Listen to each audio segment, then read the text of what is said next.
노회찬 의원 같은 경우에 안기부 엑스파일 관련해 가지고 떡값 검사 실명을 공개를 했는데 이걸 지금 온라인에 공개했다고 해서 결국 대법원에서 유죄 확정 판결 받아 가지고 국회의원직을 박탈당했거든요. 예. 그래서 이것과 관련해서 지금 보수의 외교통 전문가로 분류가 되고 있는 천영우 MB 시절의 외교안보 수석은 이거는 실형을 살아할 중대한 범죄이다. 이렇게까지 지금 지적을 하고 있거든요. 그래서 이게 현재 검찰에 의해서 고발된 상태이기 때문에 어쩔 수 없이 이 부분은 법정에서 최종적으로 유무죄가 가려질 수밖에 없는 그런 상황입니다. 네. 사실 오늘 강경화 외교부 장관도 이번 일은 용납할 수가 없다며 엄중 문책하겠다 이렇게 말을 했는데 그렇다면 현직 외교관 같은 경우에는 어떤 문책을 받게 되나요? 이제 외교관 같은 경우는 당장 이제 감찰을 받았지 않습니까? 그래서 내규에 의해서 중징계를 제가 볼 때는 받을 수밖에 없고 그걸로 끝나는 것이 아니고 결국 이제 형사처벌까지 받게 될 위험에 처해 있는 것이죠. 강경화 외교부 장관이 주미 대사관 소속 외교관의 한미 정상 통화 내용 유출은 의도적이었다고 본다며 엄중히 문책할 것이라고 밝혔습니다. 프랑스 파리 출장을 마치고 귀국한 강 장관은 기자들에게 1차적인 조사를 통해 봤을 때 의도가 없이 유출을 했다곤 보기 어렵다며 이같이 말했습니다. 이어 해당 외교관의 행위가 공익적 성격이 있다는 자유한국당 주장에 대해선 그런 사안은 아닌 것 같다고 선을 그었습니다. 한미 정상 통화 내용 유출 사건이 법정으로까지 번지게 됐습니다. 그러니까 민주당이 강효상 의원을 외교사 기밀 누설로 검찰에 고발을 한 건데 일단은 이 사안에 대해서 두 분이 좀 어떻게 보시는지 두 분의 의견을 좀 듣도록 하겠습니다. 먼저 교수님 먼저 말씀해 주시죠. 일단 이거는 이제 분명하게 외교 기밀을 유출한 굉장히 안타까운 사건이라고 저는 생각을 합니다.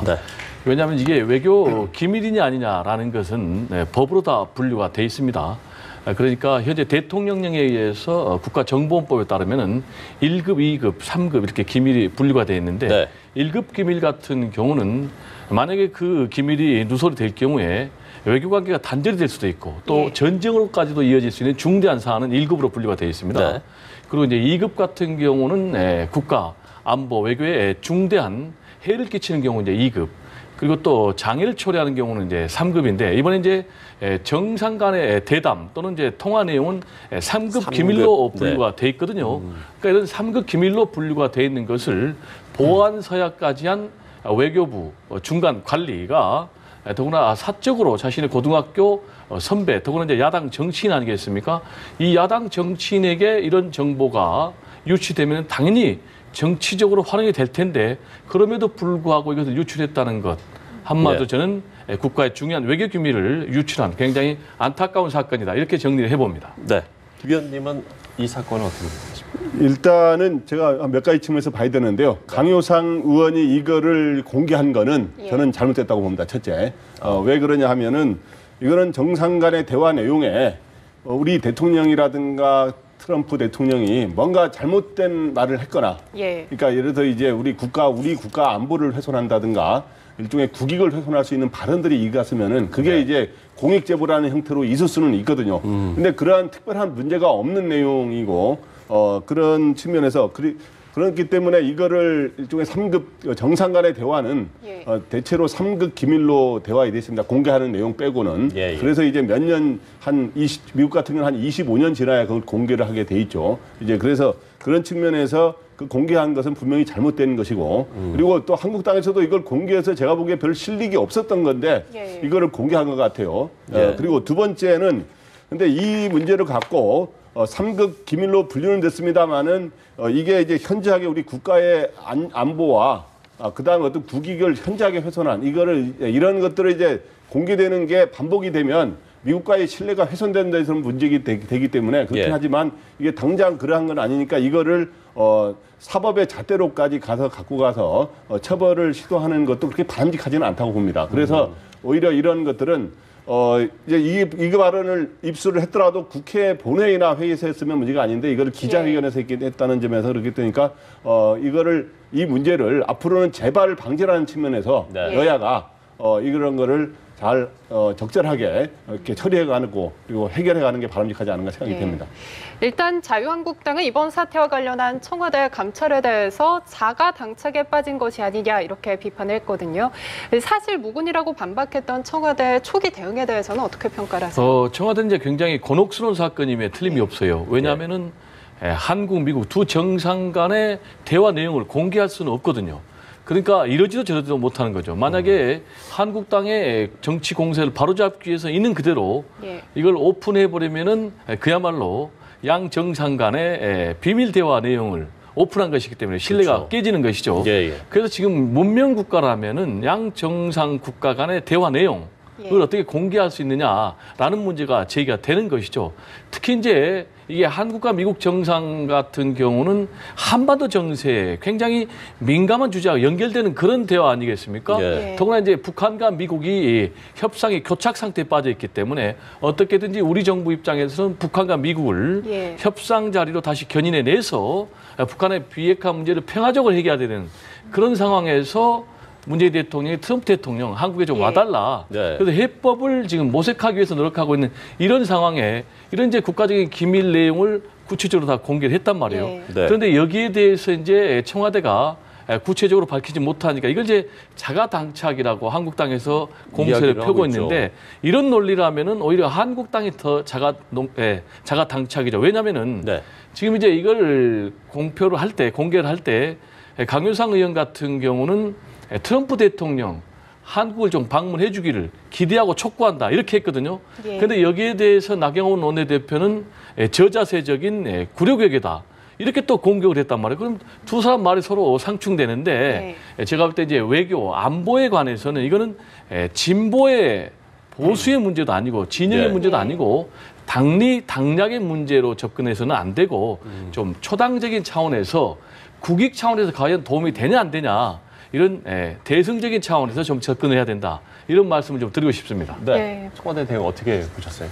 네, 청와대가 이제 처음에는 이거를 사실 무근이라 이 대화에 이게 강효상 의원이 기자회견을 통해서 공개한 내용이 사실 무근이라 그랬는데 지금 이거를 문제 삼는 거는 미국의 주미 대사관에 있는 강효상 의원이 학교 후배라 그러죠. 이거를 알려줬다는 기밀을 누설했다는 거로 해서 그러면 사실 그 기밀이 사실이라는 거거든요. 네. 예. 그렇기 때문에 청와대가 사실 무근이라고 지금도 아직까지도 주장하고 있는데 그러면서도 또 이거를 또 기밀 누설이라고 하는 거는 예. 뭔가 이제 좀 앞뒤가 안 맞는 측면이 사실 있어요. 또 하나는 뭐냐면 그 전에 이번은 이제 청와대의 이러한 거를 비판하기 위한 외교적 자세를 비판하기 위해서 썼는데 작년에 오히려 문 대통령을 좀 좋게 이야기하기 위해서 정청래 전 의원이 예. 다 지난해 1월에 한미 정상 통화라고 하면서 그 또 내용이 사실 어느 정도까지 사실인지는 또 봐야겠습니다만은 그걸 내가 다 갖고 있다 하면서 공개했을 때는 이게 아무런 문제가 안 됐거든요. 예. 그런 측면에서 분명하게 첫째는 강효상 의원이 잘못했다고 봅니다만은 네. 청와대도 일관된 잣대를 갖고 이 문제를 항상 해결해야 되지 않겠느냐 이런 생각을 합니다. 예. 알겠습니다. 예. 결국 본질은 이제 한미 정상 통화 내용 유출이 공익 제보냐 아니면 기밀 누설이냐 이 부분인데 그러면 이 기준점은 어디에 있다고 볼 수가 있는 거예요? 저는 이제 그 기준점은 선명하다고 봐요. 과연 국익에 도움이 되느냐 안 되느냐라는 예. 게 기준이 되어야 된다고 생각을 해요. 국익과, 우리가 이제 네. 그렇습니다. 공익 제보라는 것도 결국은 국가 이익, 국가 공동체에 도움이 되느냐 안 되느냐 이게 그 판단의 기준이거든요. 네. 아시다시피 어떤 부정이나 불법이나 비리가 있을 때 내부 공직자가 그걸 폭로하는 것을 우리가 그건 이제 공익제보라고 공익제보라고 하죠. 하거든요. 네. 그러면은 이번 사건 같은 경우는 문재인 대통령하고 트럼프 대통령이 한국을 좀 방문해 주십시오. 라는 문제를 논했는데 이게 뭐 부정이나 불법이나 부정 비리가 아니고. 있는 그런 문제가 아니잖아요. 네네. 그렇다면 공익제보의 성격은 전혀 아니다. 저는 이렇게 좀 결론을 내리고 싶고요. 또 우리가 한국당에서 또 하나 방어 논리가 뭐냐면은 이제 국민의 알 권리거든요. 네. 그럼 이제 우리가 국민의 알 권리는 굉장히 중요하지만 모든 것을 공개하는 것은 아니고 결국은 법에 따라서 공개를 하거든요. 네. 그러니까 이번 같은 경우는 이제 외교기밀 3급으로 분류돼 있거든요. 그래서 대체적으로 정상 간의 대화 내용은 한 30년 정도 그 기밀 기간이 있다고 그래요. 그리고 30년이 지난 뒤에도 이게 과연 더 기밀을 유지해야 될 가치가 있으면 이제 다시 네. 기밀을 유지하고 공개해도 된다면 이제 그때 공개하는 건데 그러면 이제 국민의 알 권리라는 논리도 좀 안 맞는 거죠. 네. 그럼 이제 국가의 기밀을 유치했다라는 이제 그런 부분인데 이게 어떤 부분에 또 심각하냐면은 이게 아까도 말씀드렸지만 현직 외교관 20년 이상 근무한 중견 외교관이 이걸 폭로했다는 게 굉장히 충격적이에요. 예. 그럼 이제 외교관 같은 경우는 이런 국가적인 기밀을 접하기 때문에 애초에 근무를 시작할 때 보안 서약을 하거든요. 네. 근데 이제 그런 보안 서약을 위반하고 이렇게 기밀을 유출했고 기밀을 유출한 대상이 자신의 고등학교 선배인 야당 정치인이란 말이에요. 그렇다면 야당 정치인에게 이 기밀이 넘어가면은 당연히 어떤 형태로든지 정치적으로 활용됐을 것이다, 될 수 있을 것이다라는 걸 알았을 거예요. 그렇다면은 이 외교관도 예. 어떻게 보면은 그런 정치적으로 악용 내지는 활용까지 염두에 둔 그런 선상에 있었다는 것을 저는 부정하기 어렵기 때문에 굉장히 우리나라 지금 외교관들의 공직기강이 해야되지 않느냐 예. 이런 문제 제기를 좀 하고 싶습니다. 네. 지금 예. 국회의원 정보 활동을 막기 어렵다는 이런 시선도 있습니다. 일단 강 의원이 면책 대상에 해당이 될까요? 어떻게 보세요? 그 결론부터 이야기하면 이번에 그 기자회견을 통해서 이 내용 정상 간의 통화 내용을 이렇게 공개한 거는 면책 특권이 일단 적용되지 않는다고 보는 게 맞습니다. 면책 특권을 보장한다는 건 뭐냐면 네.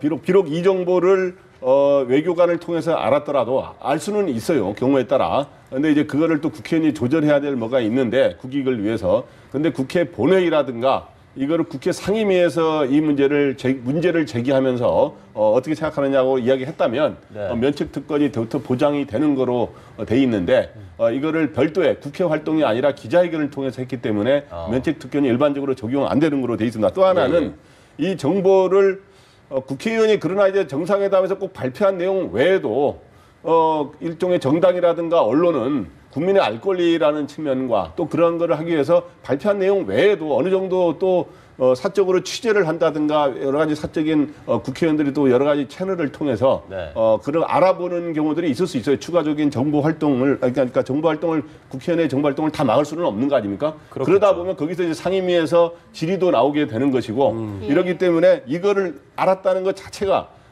아까 말했지만 여기 우리 배 교수님께서 굉장한 심각한 정보를 흘린 것처럼 말씀하셨는데 이런 경우는 어떤 때 언론에서 취재해서 사실 나오는 경우도 있어요. 그럴 때 그 언론이 상급 기밀을 훼손했다고 그러지는 않거든요. 일반적으로 이 정도의 정보 사항이면은 그러니까 대통령이 내용이 보면은 우리 대통령께서 이번에 한국에 한번 일본에 오시는 길에 한국을 좀 방문해 주십시오 했는데 트럼프 대통령이 일본을 방문한 길에 귀국 길에 좀 잠시 들리면 되는 거 아니냐 정도 한 내용이기 때문에 이거를 갖고 뭐 국가 안보가 어떠고 하고 그런 정도의 사항은 아닌데 어떻든 이 채널이 그렇기 때문에 이거를 어느 방식을 할 때 강압위에서 정보를 입수했느냐 자연스럽게 입수했느냐 하는 것도 하나의 형사적 책임을 묻는데 하나의 잣대가 될 수 있습니다. 제가 좀 첨언을 하면 국회의원의 이제 면책 특권이 적용이 되죠. 그런데 면책 특권이 적용이 되는 것은 국회에서 직무와 관련된 의정 활동이에요. 그러니까 구체적으로 그러면 상임위 발언이라든지 또는 본회의 발언, 표결 이런 것들이거든요.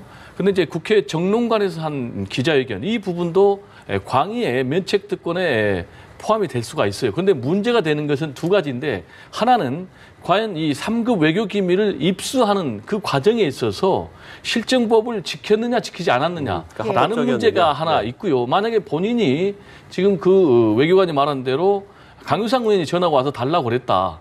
라고 하면서 어떤 협박이라든지 회유가 있었다면 이거 실정법을 위반한 중대한 범죄 행위가 되는 거죠.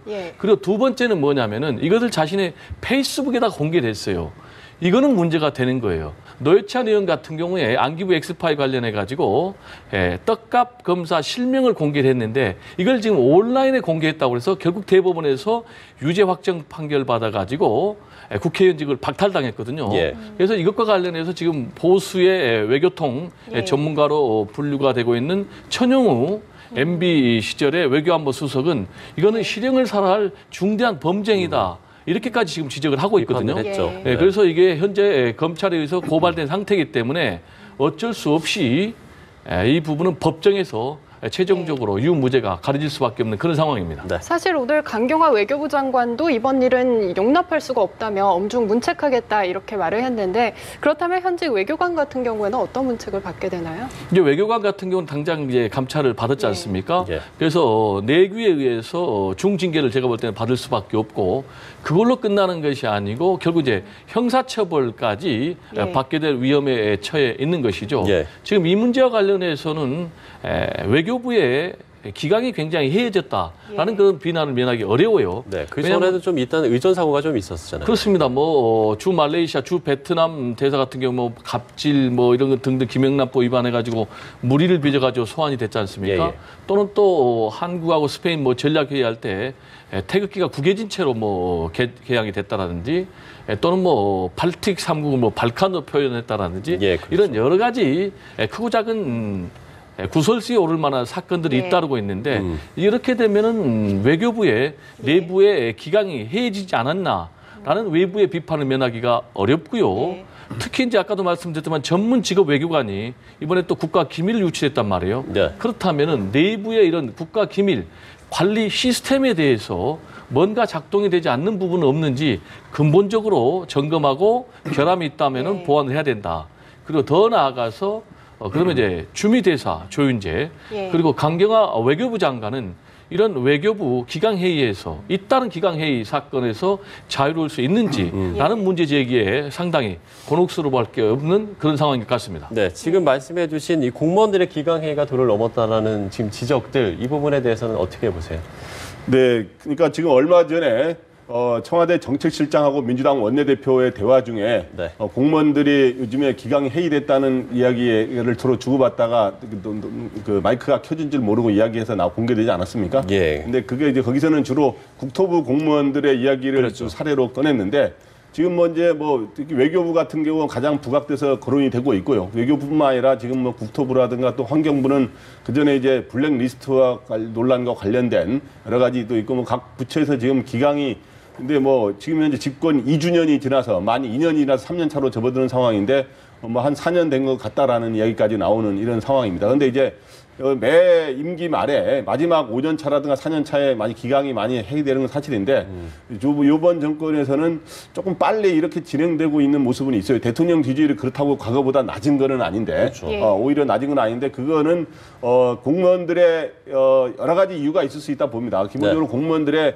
그거를 이끌어가는 장관이라든가 이런 사람들의 잘못도 있을 수 있고요. 본인들 공무원들의 어떤 자세, 옛날하고 다른 공직 문화 이런 것도 있지만 일단 이 정부와 관련해서는 특히 외교 문제 같은 경우는 외교안보 같은 청와대가 그거를 굉장히 주도하다 보니까 그 일을 별로 주도하지 못하고 그냥 예. 심부름 역할을 한다고 하는 공무원들 사이에 그런 자조가 생길 수가 있거든요. 그런 측면에서 또 기강이 해이되는 이런 측면이 있을 수 예. 있고요. 또 하나는 박근혜 정부의 국정농단 사건을 거치면서 여러 가지 상관의 지시를 따른 사람들에 대한 중간의 관리자들도 처벌을 받는 사례들이 있었거든요. 예. 그렇기 때문에 가급적 뭔가 일을 하다 보면 그런 것들이 있을 수 있으니까 가급적 일을 하는데 조심하려고 하다 보니까 일을 덜하는 복지 부동하는 이런 자세가 생길 수 있다는 점에서 이 정부에서는 전반적으로 한번 재점검해서 좀 쇄신을 해야 되는 상황이 아닌가 생각이 듭니다. 예, 사실 자유한국당 내에서도 목소리가 엇갈리고 있는 것 같습니다. 먼저 윤상현 의원은 국익을 해치는 무책임한 행동이다 이렇게 비판을 했는데 여기에 대해서 또 홍준표 의원 또한 비판을 다시 또 했어요. 이런 부분에 대해서는 어떻게 평가를 하세요? 저는 홍준표 전 대표보다는 오히려 윤상현 외교통일위원장의 예. 말이 예. 더 성숙한 말이 아닌가 이렇게 생각이 돼요. 그러니까 이제 보수에서도 비판의 목소리가 나오고 있지 않습니까?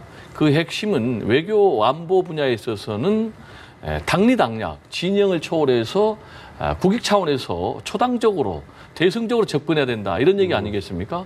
그래서 특히 이제 MB정부에서 외교안보 수석을 했던 천용 네.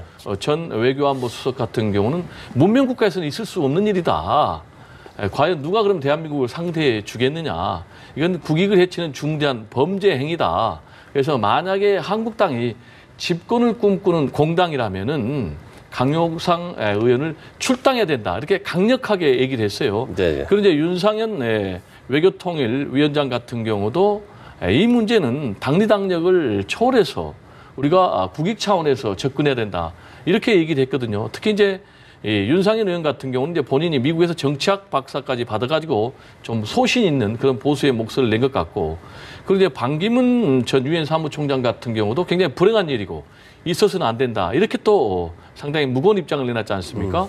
그리고 또 여기에 오신환 바른미래당 원내대표 같은 경우는 굉장히 심한 말을 내놨어요. 사실상의 간첩행위다, 이렇게 지금 표현을 했는데, 이 문제는 제가 볼 때 굉장히 5.18 망언에 이어서 또 다른 대형 악재가 지금 한국당에 터진 것이라고 봐요. 그래서 한국당 그리고 황교안 대표 머리가 지근지근 아플 것 같은데, 어쨌든 간에 건강한 보수, 진짜 보수의 어떤 태도, 이미지, 목소리를 이런 기회에 좀 내줄 필요가 있다, 이런 말씀 좀 드리고 싶습니다.